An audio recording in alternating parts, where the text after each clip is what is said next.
నిర్మల్ జిల్లా కలెక్టరేట్ సమావేశ మందిరంలో శుక్రవారం సంక్షేమ పథకాల అమలుపై ఉమ్మడి జిల్లా స్థాయి ప్రణాళిక కార్యాచరణ సమావేశంలో జిల్లా ఇన్ఛార్జ్ మంత్రి సీతక్క, ఉమ్మడి జిల్లాల కలెక్టర్లు అభిలాష అభినవ్, రాజర్షిషా, కుమార్ దీపక్, వెంకటేష్ దోత్రే, ఎమ్మెల్సీ దండే విఠల్, శాసనసభ్యులు ఏలేటి మహేశ్వర్ రెడ్డి, వెడ్మా బొజ్జు పటేల్, రామారావు పటేల్, పాయల్ శంకర్ అధికారులతో సమావేశం నిర్వహించారు. అనంతరం మంత్రి పోలీసుల గౌరవ వందనం స్వీకరించారు. సమావేశంలో పాల్గొని మంత్రి మాట్లాడుతూ రాష్ట్ర ప్రభుత్వం ప్రతిష్టాత్మకంగా ప్రవేశపెట్టిన నూతన రేషన్ కార్డులు, ఇందిరమ్మ ఇండ్లు, ఇందిరమ్మ ఆత్మీయ భరోసా, రైతు భరోసా పథకాలను పగడ్బందీగా అమలు చేయాలని అధికారులను ఆదేశించారు. సంక్షేమ పథకాలు అర్హులకే అందేలా కార్యాచరణ సిద్ధం చేయాలని సూచించారు. జనవరి 26 నుంచి ప్రారంభించనున్న పథకాలను అర్హులైన వారందరికీ పథకాలు అందజేసే బాధ్యత అధికారులదే అని అన్నారు. గ్రామ, వార్డు సభలను నిర్వహించి గ్రామ సభల ఆమోదంతో సమగ్ర జాబితాను సిద్ధం చేస్తామని తెలిపారు. ఖానాపూర్ శాసనసభ్యులు వెడ్మ బొజ్జు పటేల్ మాట్లాడుతూ సంక్షేమ పథకాల అమలులో ఏజెన్సీ ప్రాంతాల నిరుపేదలకు న్యాయం జరగాలని కోరారు. క్షేత్రస్థాయి సర్వేలో నిరుపేదలను గుర్తించి వారికి పథకాలను అమలు చేయాలన్నారు.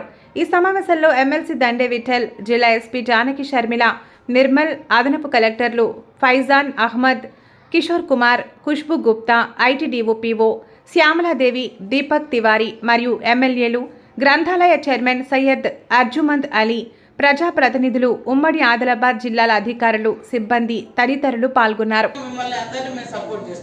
కానీ పబ్లిక్ ఉపయోగపడే అధికారులు మాకు కూడా అవసరం ఉండదు.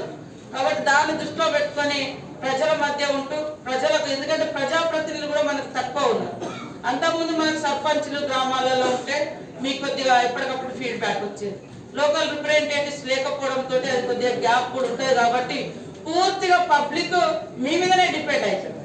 ఇంకా ఏం పొలిటికల్ స్టేజ్ ఏం లేదు. అయితే ఎమ్మెల్యేలు లేదా ఎంపీలు ఉన్నారు తప్ప మిగతా లేదు. కాబట్టి పబ్లిక్ వచ్చినప్పుడు వాళ్ళ గ్రీవెన్స్ కూడా మీరు తీసుకోవాలి.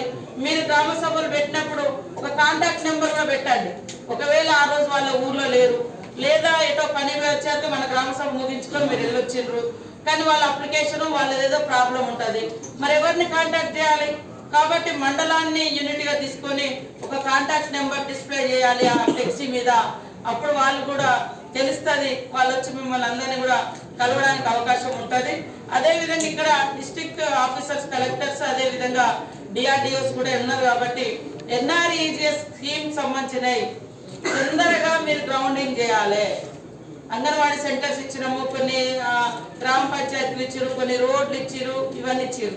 వాటిని కూడా మరి పిఆర్ అధికారులతోటి తొందరగా మీరు కోఆర్డినేషన్ చేసుకొని లోకల్గా ఇచ్చేటువంటి ప్రజాప్రతినిధుల యొక్క ప్రతిపాదనలను దృష్టిలో పెట్టుకొని వాటి ఇంపార్టెంట్ గుర్తించి మీరు సకాలంలో చేయాలి. మళ్ళీ మనకు ఒక నెక్స్ట్ మంత్ అయిపోగానే మళ్ళీ మార్చిలో మళ్ళీ వస్తే బడ్జెట్ మళ్ళీ మనం 31 లోపే కంప్లీట్ చేయాలనేది ఆదేశాలు ఉంటాయి. కాబట్టి అప్పుడు హడావుడిగా ఏదో పని చేస్తే అది నాణ్యత ఉండదు. దాని దృష్టిలో రేపు డిఆర్డిఓస్ కూడా మీటింగ్ పెట్టినాం హైదరాబాద్లో, నేను మా సెక్రటరీ లోకేష్ గారు ఇట్లా. కాబట్టి మన ఈ 4 జిల్లాల అధికారులందరూ కూడా రేపు ఖచ్చితంగా డిఆర్డిఓస్ అక్కడికి రావాలని కూడా కోరుతా ఉన్నాం. గ్రౌండింగ్ కావాలి. పనుల జాతరని మనం చాలా గ్రేట్గా ప్రారంభించినాం. ఆ పనుల జాతరలో ఎన్ని మనం పనులు చేసినాం, ఎన్ని చేయలేదు, చేయకుండా ఎందుకు చేయలేదు, క్యాన్సల్ చేసేసి వెంటనే మరి కొత్త ప్రతిపాదనలను కూడా మళ్ళీ మనం ముందుకు తీసుకొద్దాం.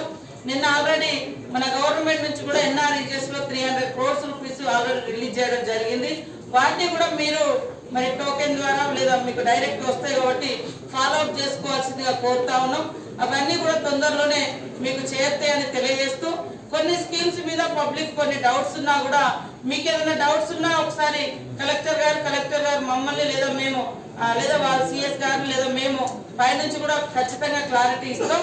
కానీ పేద వాళ్ళకు మాత్రం మనము ఖచ్చితంగా ఈ యొక్క స్కీమ్స్లలో ఇన్వాల్వ్ చేయాలి. అందుకోసం అదే మన అందరి లక్ష్యంగా మనం పనిచేయాలి. ఉమ్మడి జిల్లాను మరి అక్షర క్రమంలో ఎట్లయితే అగ్రభాగాన్ని ఉన్నామో, అభివృద్ధి విషయంలో, ఐక్యత విషయంలో, మరి అంకిత భావం విషయంలో అందరం కలిసి మరి అట్టడుగు ప్రాంతాలను కూడా అగ్రభాగానికి తీసుకొచ్చినప్పుడే ఈ దేశము, ఈ రాష్ట్రము, ఈ ప్రాంతాలు అభివృద్ధి చెందినట్టుగా భావించాలి. అదేవిధంగా ఇక్కడ కలెక్టర్స్ కానీ ఇతర అధికారులు ఖచ్చితంగా మండల స్పెషల్ ఆఫీసర్స్ గా, జిల్లా స్పెషల్ ఆఫీసర్స్ గా ఉన్నారు. వెళ్ళినప్పుడు కొంచెం మీ డాటా కూడా ఊర్లలో కరెంటు లేని గ్రామాలు, ఊర్లలో ఇంకా మంచినీటి వ్యవస్థ సరిగ్గా లేనటువంటి, అదే విధంగా రోడ్ సౌకర్యం లేనటువంటి, కనీసం ఈ 3 మీరు లిస్ట్ అవుట్ చేసి మాకు పంపండి. మనము మన ఇందిరా మహిళా శక్తి కింద కూడా సోలార్ పవర్ ప్లాంట్స్ ఇస్తా ఉన్నాము. తర్వాత ఈ రోడ్లది కూడా నిన్న సీఎం గారు మరి ఫారెస్ట్ శాఖ మినిస్టర్, సెంట్రల్ గవర్నమెంట్ మినిస్టర్ కూడా కలవడం జరిగింది. అట్లా ఏమేమి పెండింగ్ లో ఉన్నాయి ఫారెస్ట్ వాళ్ళ మూలంగా అది కూడా అర్జెంట్ గా లిస్ట్ అవుట్ చేసి మరి ఇవ్వండి వాటన్నిటి. ఎందుకంటే ఉమ్మడి ఆదిలాబాద్ జిల్లాలో దాదాపుగా 200-300 కోట్ల రూపాయలు ఇటు సెంట్రల్ గాని ఇటు స్టేట్ గాని ఇచ్చినాయి వర్క్స్ కాక పెండింగ్ లో ఉన్నాయి.